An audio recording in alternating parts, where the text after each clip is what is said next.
प्रकृति एवं परिवेश आवाहन कालू पूजित जेत सृष्टि आरंभ है विवर्तनवाद फल वृक्ष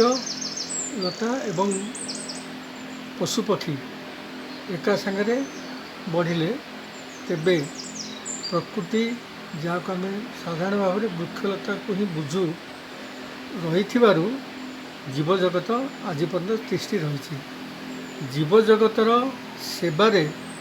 प्रकृति सबले रही एपरिक जगन्नाथ मध्य काठरू तैयारी तेणुक प्रकृति जगन्नाथ को आम देखा जदि सी प्रकृतिर वार्तावह समग्र विश्व रे आज जो कोरोना भली महामारी आसी प्रकृति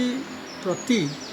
आमे विपद सृष्टि करुचु बोली एभली समस्या आसुची प्रकृति को आम ठीक भाव में पूजा करवा प्रकृतिर परिपालना प्रकृतिर परिपोषण करवा ताहले मानव समाज तथा प्राणी जगतर उपकार सबुदिन पे रहिबा। तो प्रकृति पूजा जेकोसी पुराण शास्त्र देखंतु हिंदू धर्म हो कि ख्रीस्टियन धर्म हो कि मुसलमान धर्म हो जेकोसी धर्म सबुथिरे प्रकृतिर पूजा विषय रे उल्लेख रही बिना प्रकृति जदि थे प्रदूषित है प्रकृति जदि अवक्षय है ताले समग्र